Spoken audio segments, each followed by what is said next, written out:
sure you can relate to it. Reaching out to Yeah. people, get the links secured, and But there are so many different factors, the quality of content, your brand build up, how much you have put in. it depends on what's the overall authority and what is the overall thing for that blogger.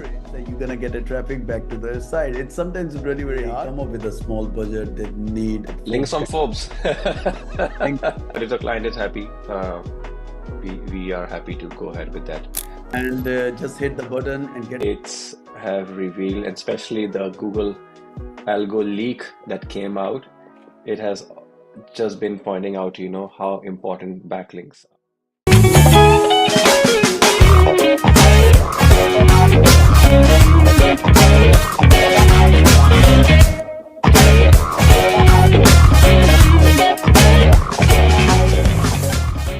Hey, what's up, everyone? Welcome to another exciting episode of the Agency Grow Lab. And today we have a special guest who has made significant waves in the SEO link building world. Joining us is Jabez Reuben, the founder of the Blueprint.co, a link building agency, and the innovative mind behind Validator.io tool. Jabez is based in Chiang Mai, so he's a pretty active member of the Chiang Mai SEO community as well, which is great. That's where I met him for the very first time. So in today's episode, we'll deep dive into Jabez's incredible SEO journey, what kind of strategies he's been using for his to building out the links for his clients, and the innovative approach he's actually using behind the tool, which we will take a personalized demo for that one as well. So how he's using these different kind of tools to um, build out the quality links for his clients. So yeah, thank you for joining us today, Jabez. How are you? I'm doing well, Rowan. I'm doing so well, and thank you for having me on board. Oh, that's great. That's a pleasure to have you up here, man. So, Jabez, let's start with the basics. Like in the world of link building, there's a lot of talk about like white, black, gray hat techniques, you all know. So, can you share your thoughts on which approach is best, you reckon, for fast and long-term results? White hat, black hat, gray hat. Okay. So I think whichever approach you take, stick with quality. That's my number one. Whether you're getting through black hat, whether you're getting to white hat or gray hat, quality is the main parameter. So if you're getting quality links that are not hurting your site, then that's what I would always recommend and always use. Okay, now that's actually a very good point. That because a lot of people they do feel like it is a lot more easy to just plug in put the thing into the software like a GSA and that kind of Oh thing, yeah, I know. and just hit the button and get like a thousand of links built out to the site. But in the long run, it is Secure not really to help at all. It might gonna for please us, sure. like, hey, I built out a lot of links for my sites, but in reality, it is actually spamming out that domain and not really going to be a sustainable approach, I would say, For isn't it? sure. I mean, you're creating a ticking time bomb in that case. You are increasing your chances of getting penalized by Google anytime. That's true. If you That's very true. use those Yeah. kind of strategies. All right. So you're a big fan of EMD, exact match domains. What do you think about it? Do you think that works?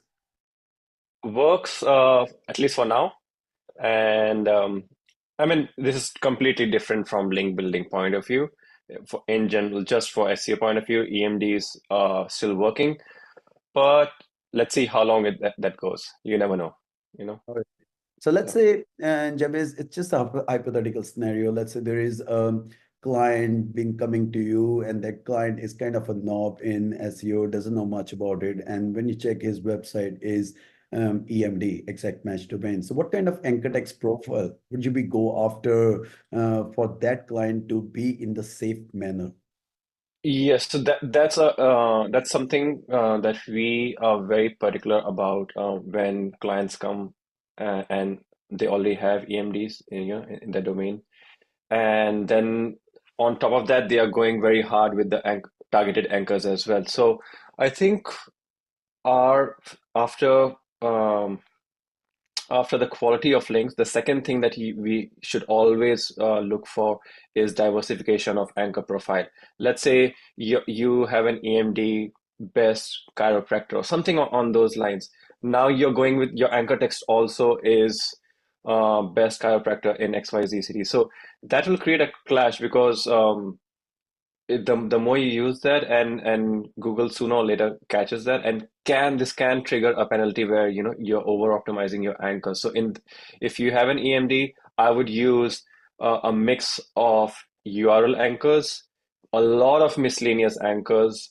Um, for targeted anchors, I will use long tail targeted anchors, really long tail Yep. anchors. Like, here's a list of some of the best chiropractors in this city that you can trust. Like really long anchors that look Yep. so kind of natural.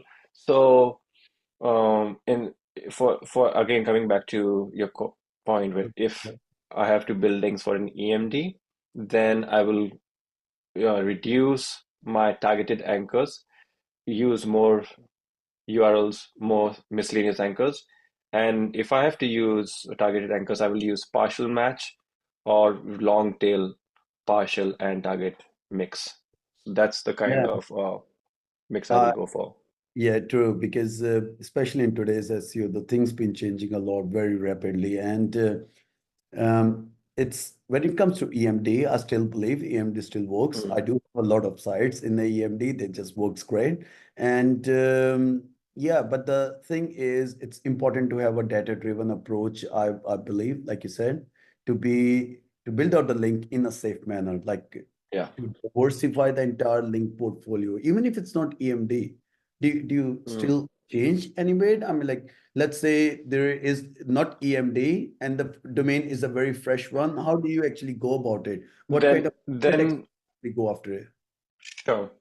So if it's not an EMD, then I will add a lot of branded anchors. Same strategies, but I will start with sending links to the homepage first. So majority of links to the homepage, and we can talk later because in the recent leak as well, the importance of power of the homepage is also mentioned. So definitely we gives a lot of power to the homepage, sending links to the homepage, and we use a lot of branded anchors, and, Anchors. and then and then mix up URL miscellaneous targeted as well. But targeted anchors is something that I always use, partially, like, as little as possible here and there. First, we see, the overall site has seen some growth, and then slowly we trickle partial anchors because I think that's the most dangerous.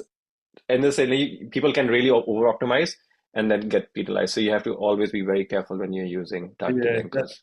that's exactly the next thing I'm going to ask, because link building, it's very intimidating for thing for many of them, because every second person after watching a couple of videos on YouTube, they feel themselves like a SEO pro. It's just like a bitter Yeah. truth of the industry. So what do you think the people do actually feel afraid of link building these days after Mm. this March Google update? Do you really think that people they are not getting? Do you think any kind of like a tank in the number of orders you guys been getting in, or any kind of like a request the clients are saying, hey, don't build links for us. We Right. probably go with some other approach, something like it. Does it happen? I I think what all these updates have revealed, and especially the Google algo leak that came out, it has just been pointing out, how important backlinks are. Yes. So, uh, if sites are losing traffic, it's not because of links. I mean, Yep. if you build crappy links, yes, it can be a high reason. But there are so many different factors, the quality of content, your brand build up, how much you have put in your efforts there. But if you're talking about, has the demand for links increased or will the demand for links decrease with so many updates coming out? I think as of for now, I cannot tell about the future, but as of for now, demand is not going to decrease. It's only going to increase provided you are learning. People are being aware, of what Google requires. And if you are up to date, if you are reading the news, if you're going through the documents that have come out of the algo leak, you Yep. will know for sure how much Google has mentioned there about the importance of backlinks. True, true, and especially the guest post because it's Oh yeah, one of a good technique to freshness. Yeah, yeah. freshness, topical relevancy into the page because Yeah. sometimes it happens like we build out the links and in the link insertion, sometimes the context of the page is talking about something different or not exactly to the point, but it's very different Mm, in the guest post because in the guest mm, post, the writers they're writing out properly about the topic itself. So the topical relevancy or maybe the geo relevancy can actually happen best in that particular mm, case. So, yeah. All yeah. right. Oh, that's great. So let's talk about the nitty-gritty of this entire link building process. I mean, you got I'm presuming you got a bigger team for all these ones. So how do you Mm. actually go about structure your link building team in your agency at the moment? All right, so we try to keep a very simple process, not overcomplicated, so that it can be scaled. So step one, the first department is the scraping department. People like team that goes and finds list of sites that we want to uh, where we want to publish a link. So scrapers and the scraping department is the first step. Then the emailers who will send out the emails and communicate and negotiate the price. And they are the ones who will even send the details for either the guest post or link insertions. Mhm. And yeah, so those are two main departments for building backlinks. Then on top of that, like the sales team, our SEO team to for marketing and everything else. But the core team for building backlinks is just two sections: the scraping team and the yeah emailing team. And we can have project managers, campaign managers that will brainstorm and give ideas. Okay, for example, we have a lot. If we have a law client, then the manager will tell this is the quality standard we have to maintain. Look for these kind of keywords. If you're scraping, if you're not getting these kind of keywords, then use these other set of keywords for scraping and finding better prospects. Yeah. And that person will coordinate with the emailers as well. This is the price point we have to look for. This is a quality standard, so negotiate accordingly. So kind of plan the whole campaign. But yeah, otherwise scraping, emailers, and on top of them will be the managers, campaign managers. And how about the vetting process? I mean, like, let's say your guys in the at the step one, they probably be scraping out maybe like 10,000 sites. But once Right. you probably be applying the metrics, the right kind of metrics to that, there should be some vetting process you guys be using to make sure like Yeah. whatever sites comes out, they meet some kind of like a quality standards. So what kind of vetting process do you guys have in place at the moment? Is that based on the Okay. metrics or is that based on the relevancy or like what?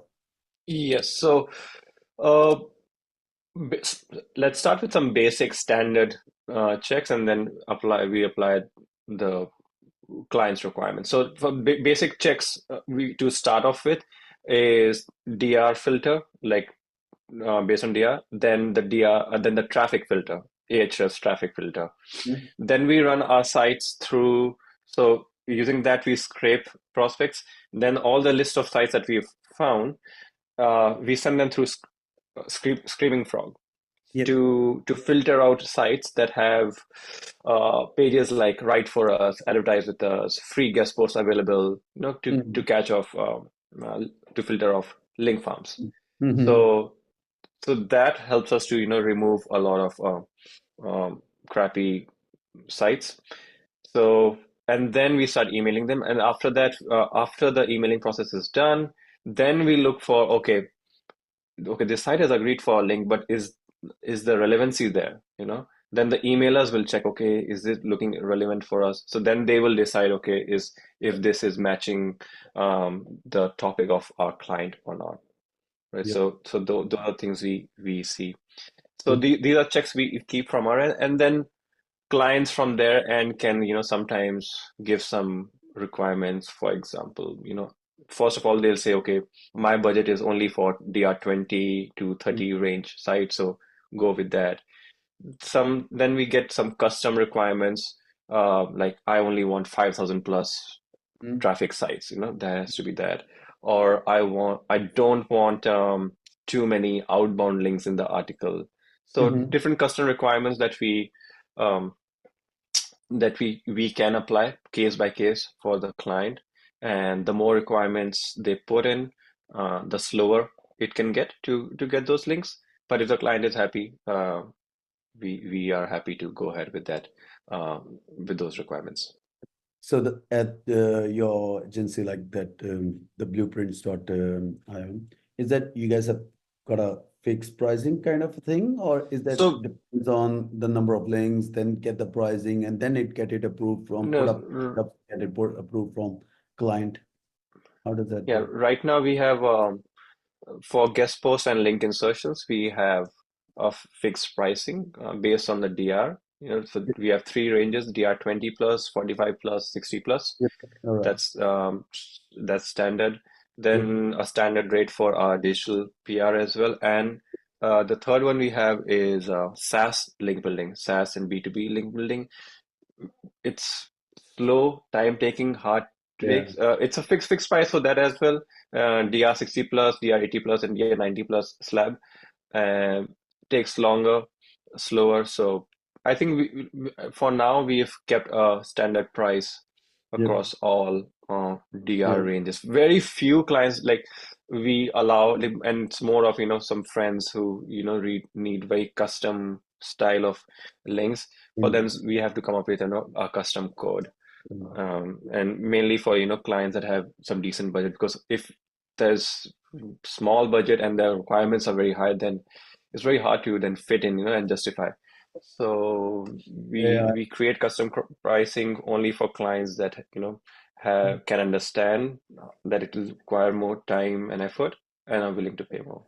Yeah, and I believe like link building is kind of a niche in which it is sometimes really very hard to actually meet all the client expectations, because sometimes the people, they come up with a small budget, they need I mean like Links Forbes on kind Forbes. of thing, Forbes and that kind of things, and it is hard. Some of the clients, I mean, like that do come to us, to our agency as well. They want the Uh, guest post, but they want the guest post getting a big flow of traffic to their website, which is really hard. I mean, like we tell them that it is a guest post, which we have uh, just published. It might gonna how take can or get might not to actually get the traffic. It depends on what's the overall authority and what is the overall thing for that blogger is. And yeah, then based on that, yes, if it's gonna rank, then there is a good chance that you're gonna get a traffic back to their site. It's sometimes really very hard to justify them that we actually have put a lot of effort in getting the things done up to that point. Even it's not easy. It's like reaching out to the people. I'm sure you can relate to it. Reaching out to yeah, people, get the link secured, and negotiate and all those and that kind of thing. So it is not easy at all. So I can yeah. understand, especially Sometimes the client requirements are quite crazy. It's just like yeah. they make me laugh. Sometimes they just annoy me so much. Yeah, no, no, So I we know. try our best, like from the get-go, keep like educate the client and so that they have realistic approach, they have Yeah, realistic expectations. You cannot get like links from even sometimes like the client's site is crappy. You're just building up. You're brand new, and this, for example, especially in the SaaS link building, um, they are very strict with linking out to sites with proper stats. So if your site stats are less than 1,000 traffic, less than DR 40 or 50 traffic, they won't link out to you. So you can't expect to get amazing links if your site itself, the content isn't great, your stats aren't great, and then you're expecting us to get links from DR 80, 90 amazing sites like Healthline, New York Times, and stuff like that. yeah. That's And possibly you even have to have even realistic. even that is something different. I mean, like sometimes the people they believe, oh, and come back, hey, the links you guys built did not really bring any effect at all. And when you go and check Uh, it out on the website, not even the basic SEO on page has been done to that one. So it's a wrong expectation, is what I'm saying. And then it for takes a sure. lot of time to actually go and educate them that the no amount of backlinks is really going to help if the on-page basics hasn't been done properly. So that is the very first thing Right. which has to be looked after before we jump it in. So I can relate 100% to this as well. So And that's the reason why we tell our clients before we start building links that we ask them, are you publishing content? Do you have a content plan in place? And we give a disclaimer, and we are not scared if the client cancels the order, because we want to look for results that we can show as well. So if yes, they say that, if we see that they are not going to publish links, then they're not going to publish content regularly, they don't have a proper plan in place, then we tell them clearly, say, hey, we can publish links for you, but don't rely on them if your content and your machine isn't great. If your backend isn't great, then yes. don't expect that this will do the magic for you. That's true. That's very true. Now, when it comes to tools, I mean, like, what are some of the favorite tools for guest postings you guys be using, and how do they enhance your link building strategy? I mean, like, the tool could be for scraping, could be for So, outreach, kind of things. so for our agency, the tools we use, number one, Ahrefs. I think it's such a brilliant tool. And for prospecting, the Content Explorer of Ahrefs is just amazing. You can put so many filters to get just the exact kind of, sites you want. You can filter by language as well. There's just so much that you can do. I think just in Ahrefs itself, 80% of our credits or 85% of our credits are just exhausted using Content Explorer features. So Yep. that's my favorite feature, favorite tool, and there's no other competitor that comes close. Yep. No other tool that even creates that has created that kind of feature. So that's Yep. number one. Screaming Frog, as I mentioned before, for fast filtration. Also, Screaming Frog has an integration process option where you can integrate Screaming Frog with Ahrefs. Yep. So what that does, the two things. First of all, you can update your you can update data, let's say 1,000, 5,000 plus sites, the stats faster. Just plug in Screaming Frog and you'll get the data much faster. Because even in Ahrefs, the bulk update only does like updates for 200 sites at a time. Yeah, batch analysis. So that's number one. Screaming Frog makes it really fast. And then you save credits as well. So if you're using Screaming Frog, and I hope Ahrefs doesn't change this thing. But so if you're using Ahrefs or any other third party, if you're using Screaming Frog or any other third party tool, you exhaust the integration credits, which is 4 million plus, or depending on your plan as well. So you Mhm. don't exhaust your main credits, so you save there. Yeah, Yep. so two things that Screaming Frog helps us with. Yep. Then for finding emails, we use an email finder. There's hunter.io as well, which is great. And email finder is just cheaper, and the results are same as hunter.io. Yep. Then for emailing, so for emailing, we earlier we were testing or we use a bunch of tools, of which Gmass was the best. So, Yep. and we also tried using Hunter.io's email campaigns, and Mailshake was another one. But then later on, when our team size was also increasing, and we wanted to have more results, then we figured out that end of the day, sending manually was the highest. Sending emails manually gave us the highest delivery rate. So Yeah. that's the reason why we send emails manually. Yep. Everything else, because now we have the team, so we have the capacity to send out email manually. If you don't have the team and you don't want to spend that hours, then I think using a tool is a better option. Pitchbox is another great tool. We've tested for a time, didn't work for us. Again, delivery issue was the main thing, so we didn't use. Now, So emails are sent out manually. Then another tool we use, this is like our secret. We use we do a lot of contact form submissions, and we yep. use GSA for that. It's just Yep. brilliant. GSA contact form submission works really well. You can add in proxies to keep rotating. Yep. Use Great. a bunch of yeah, Yes. use Great a box. bunch of The same thing too. Scrapebox. Yes, Scrapebox is a bit older, so the learning curve is bit It's really great. there's a bit of learning curve there. We So GSA is agree. easier. Yeah. Yep. Yeah. All right. And you can use a lot of capture breakers here. And I'm hoping with AI, the capture breakers will only improve. Yeah. So, so yeah, GSA. And then for project management, we use ClickUp. Yeah, for ClickUp, yeah. So when you say the email boxes, I mean, like, do you guys actually having a centralized inbox system for it, or it depends on the client to client that you guys actually go warm up every single email and then you start sending out? Because I think maybe it's still manageable if you are not doing a custom campaign. In that particular case, I think your old emails and because the bloggers, they know those emails, some most of times they really help as well to speed up the Yes. entire thing. There is So this is what we do. Yeah. uh, In terms of the email setup, we use Gmail. And then what we do, let's say we use like domains, warm them up. And once the delivery rate is better, we slowly increase. But Yep, let's say under a domain, we have created 5 or 10 email IDs.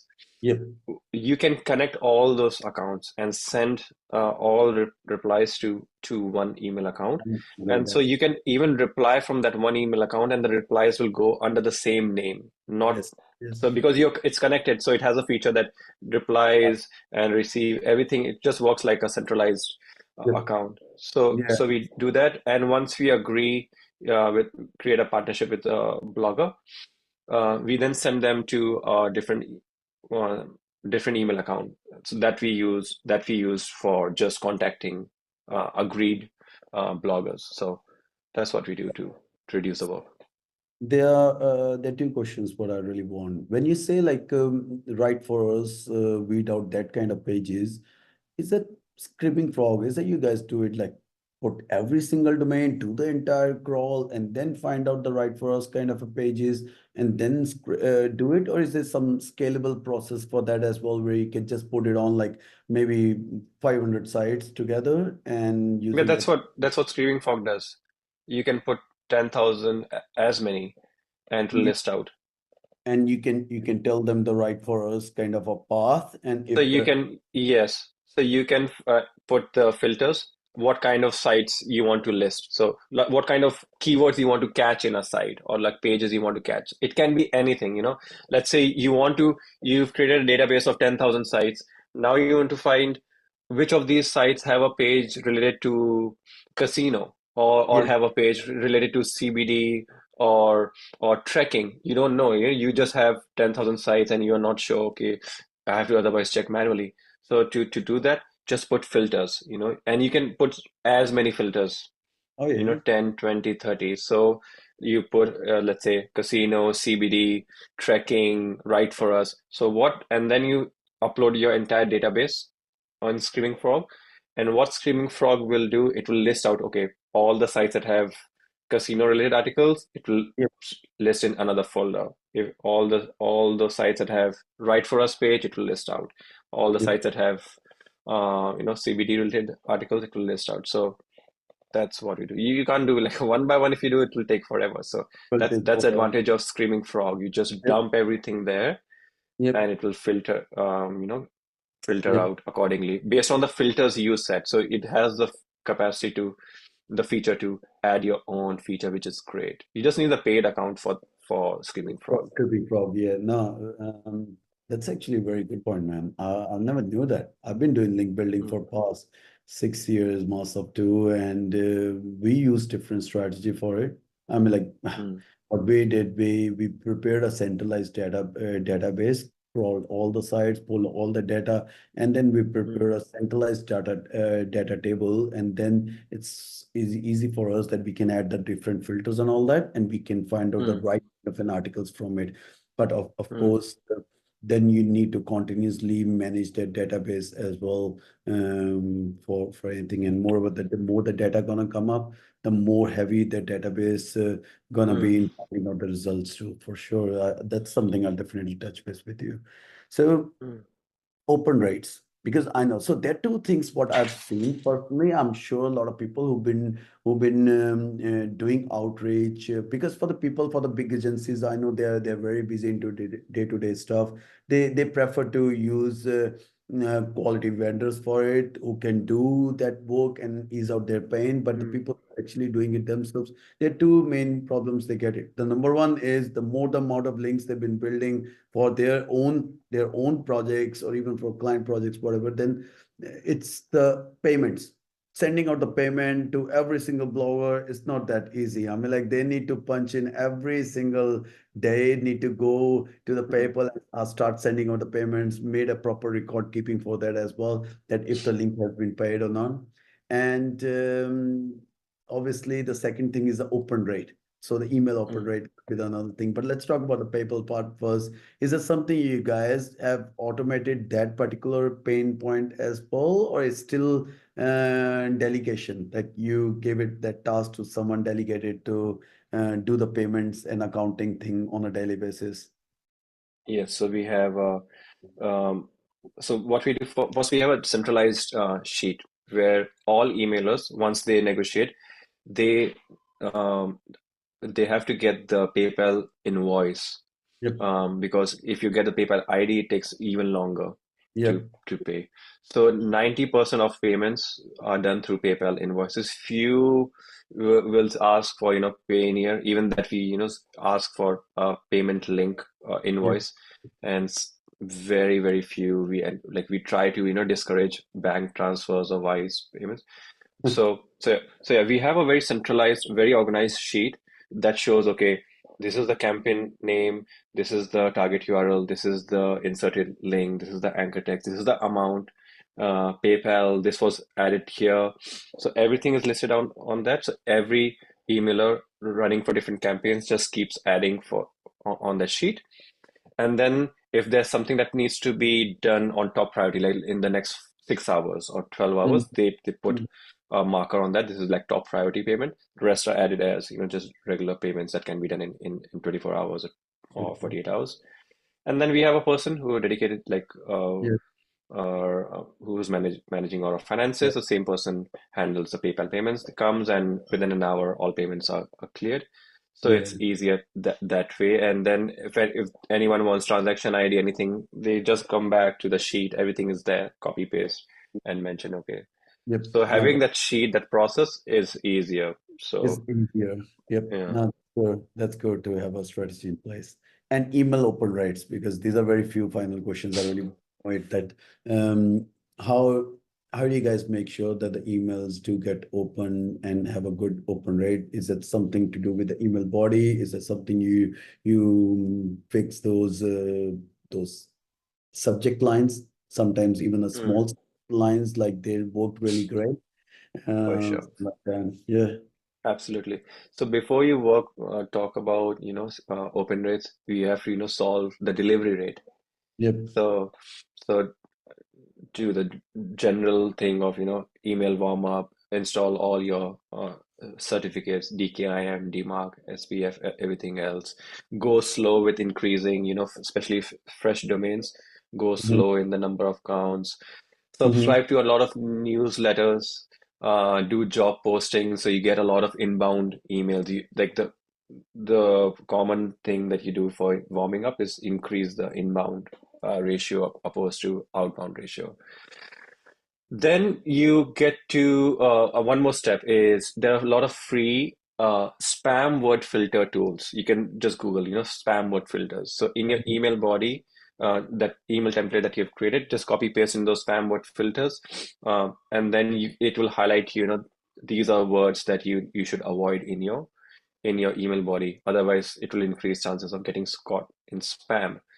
Words like free, offer, money, deal, these are common spam words that get caught faster in filters.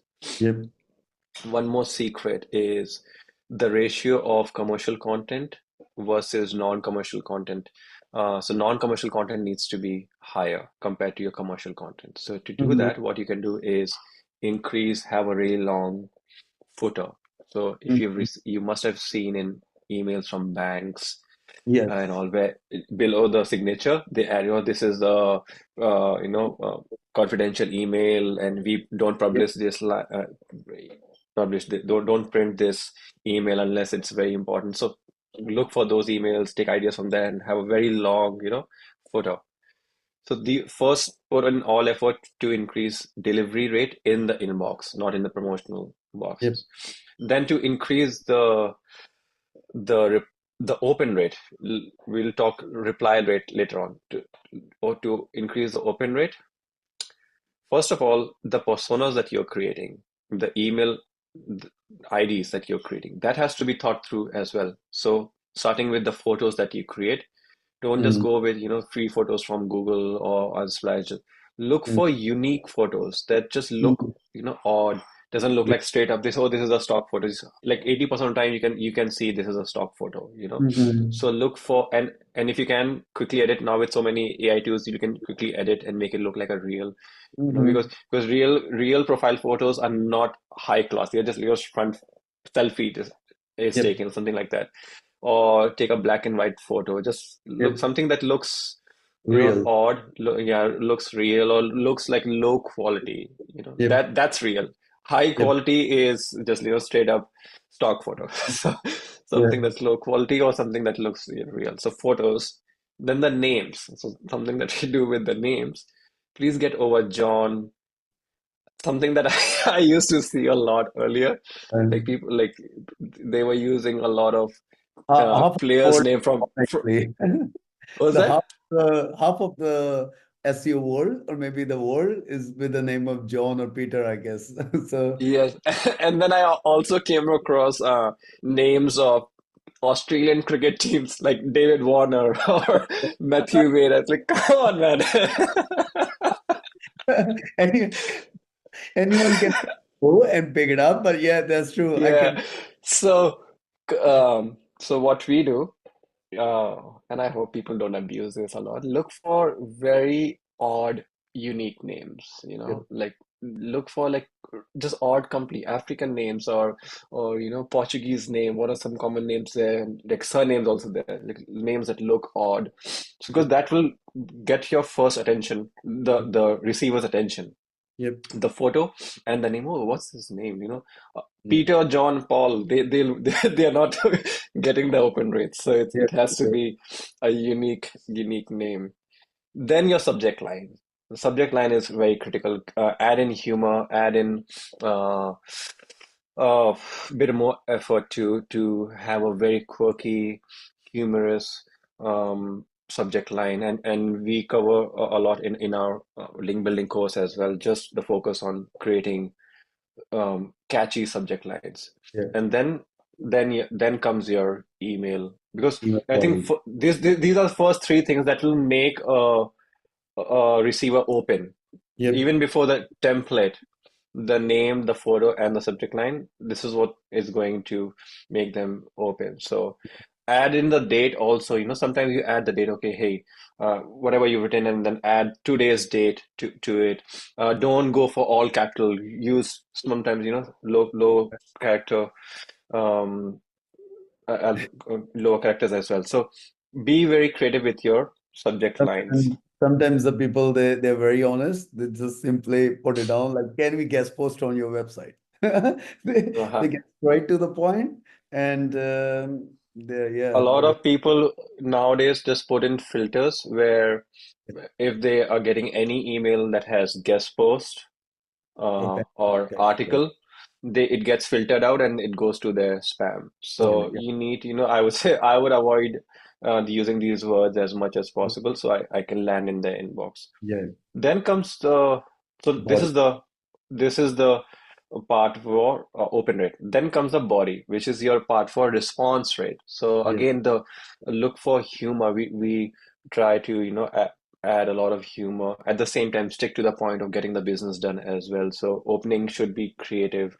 Some samples. I want it to be witty and funny. That's why written this email on myself, something like this. So just add some humor, just add some, and don't overdo it. Don't try to be extremely so funny that you lose a main point. So one or two lines, just a bit of humor and something interesting. Then add the main stuff message. like your main deal, your main message, and even because if you use words like guest post, paid links, it can get caught in spam filters, so you have to find some unique ways to address that point. Hey, are you open for a side hustle where without spending much time you can earn you can earn this amount of money? So, or Yep. something like, hey, are you open to paid content? I'm Yep. happy to pay.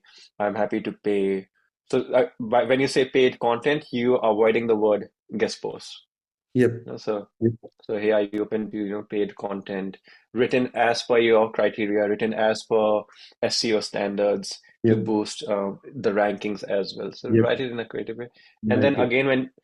again to always end your template with a question mark. Yep. It psychologically, it if you end an email with a question, hey, what do you think about this? Can I get a response from you?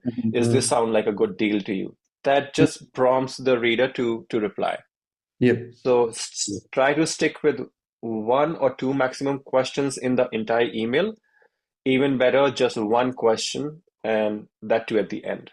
Yep. And then put up one proper signature, and then as I mentioned before, also add a long footer. Yep. So this is what we do for response rate. So delivery rate, open rate, response rate. Three sections we have to focus on. Yep. No, that's really good point. And just a very final question is like it's one of a bigger problem what the people actually face is like their hard-earned links they get taken down and Mm. so once the blogger actually get the payment they usually go sometimes they get a shitty thing they just remove the links and yeah, so how do you actually ensure that kind of thing does not happen with the I know like you got a tool and we definitely need a demo for that Yeah, tool as well. sure. So I would really appreciate if you can show us a quick demo for the tool. Spend like 5 to 10 No, minutes. I know you are busy as well. So yeah, that no, really gonna help because again. I know this is a situation, which is a very common situation. It happens with pretty much everyone. Like after a couple of months, you're gonna say like the links get taken down. So how do you encounter that kind of situation for your clients? So anyone who is into that kind of a pain without getting too much into the coding side and all that, how they can use the tool and can do it as well. So we have a tool for that that tracks the status of all the links that we publish. So mainly we create it for our in-house team Yep. because before a client comes to us and complains about a link, Yep. we should be the ones to catch an issue and fix it so that clients don't complain. Yep. And yeah, because client satisfaction is the number one thing for us, and that's why clients stick for longer with us, and that's why we created a tool. We earlier had a person do it manually, which isn't effective, very effective, and it's so time consuming, to Time check consuming. everything manually. And as we were scaling the agency, it was just getting impossible to, do it manually. So we created a script, then into a dashboard, and now a Yep. tool that anyone else can use. I can show you a quick, Yes, really please. quick demo Yeah, if sure. I can share the screen. Okay. All right, so how do I Yeah, hide we this see first that. of all? All right, I can hide. Okay, so this is our tool called Link Validator. So once you have signed up for it, here's how you can log in. So I'll just show you some of our projects that I have already created. So first off, if you want to create a new project, basically you click here, add your own domain, just Mm-hmm. clean domain, no xyz.com Mm-hmm. without www or https, anything like that. Mm-hmm. Add the name of the agency or the VA or whoever provided that link, and Mm-hmm. just dump all your backlinks here. Like Mm-hmm. 100, 200, 500, just dump it here and hit create. And then Mm-hmm. the crawler will start crawling the Mm-hmm. all the backlinks. Okay. And this is how you will see the first dashboard. This is what you will see there, and you can filter out all the Mm-hmm. parameters that you want to see. Mm-hmm. Okay, so over here you will see your backlink URL, which link was inserted. Okay, and then if there's an issue, then it will highlight all the issues here. If this page is dead, so it will show page not found. Then the anchor text. Then because we do a lot of link insertions, then surrounding text is also important. So you can see the surrounding text as well around the anchor text. And so this way, you know that your link was not randomly dumped into an article, and that can be, dangerous for your site. Then whether it's do follow, no follow, sponsored link, are there any sponsored signs on the page? For example, if you're going for a guest post, has the webmaster mentioned that this is a sponsored article? So that can be, tricky if it's done in volume. Few here and there is okay, but if all your links are coming like that, then you need to avoid that. You don't want to create any footprint. That's the rule. Then we also highlight in this tool if that URL has, if that website has any right for us page. So you can see it from here. Then if you bought let's say you paid for a guest post, and then later on the webmaster is adding more links in that article. So you're losing your link juice power, right? So you can see the count here, how many external links are there on that page, IP location of that or that link, then whether the link is indexed or not, and we also show whether the link is available in the cached version of that link as well. And then the analytics section is there.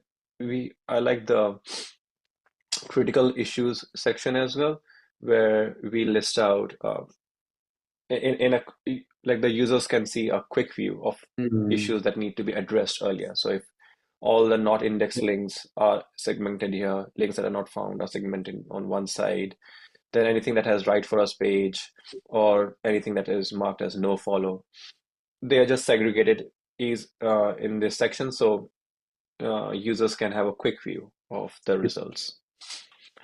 And we have an analytics sections. We also have a anchor text profile section. So this is done manually because basically this tool will help you to see the ratio of your anchor text profile. So you will see, okay, let's say this is a targeted anchor. So you can just select one of the options here, whichever, let's say it's exact match anchor. So I will select that.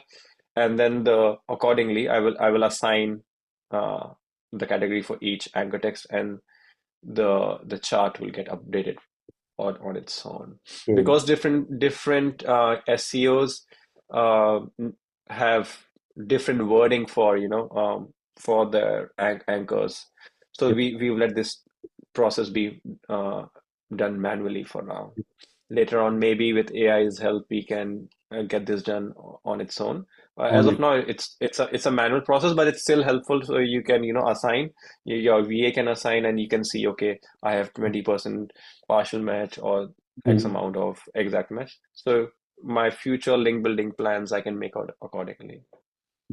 So yeah, that's pretty much what you can do. You can add more projects, and as we had shown, if there's any issue, you can contact whoever the seller was. Just go back so you can see whoever provided that. You can add towards the end. You can add notes as well. Edit. You can provide notes. So that's in short what the tool does. Save your money, save your hard-earned investments for backlinks, because quality backlinks don't come cheap. No, that's very true. That's very true, actually. I really agree to this, I would say. No. No, that's very true, and Jabez, and thanks for all the info with the in regards to tools, with all the info in regards to this link building processes, the one which you're using as well. All myself, after so many years, I've been doing it. We're building out a big amount of backlinks for our projects, for our client projects as well. There are many things I learned it from here as well. So now it is. I think it's all about practicing. It's all about trying different things. So testing plays an important role into that. So for example, the only person I guess can actually think about the tool which you have just shown is the person who has gone through that kind of a pain.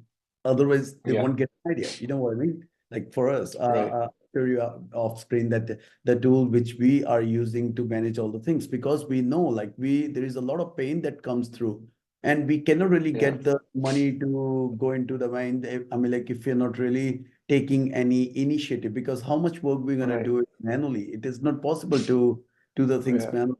That's where the tool's really gonna be helpful, I guess. So now, thanks. absolutely. Yeah. Yeah.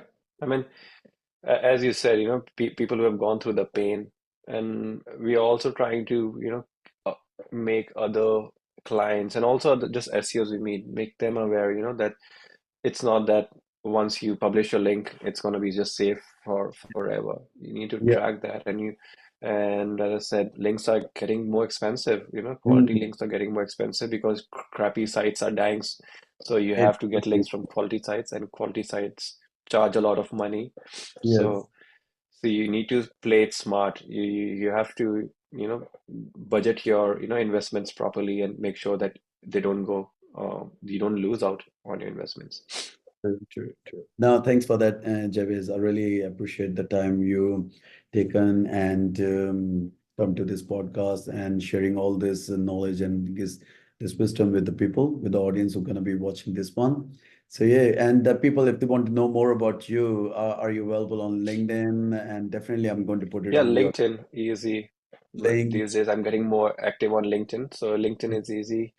All right. And sure, LinkedIn and our website is another way they can reach out to me.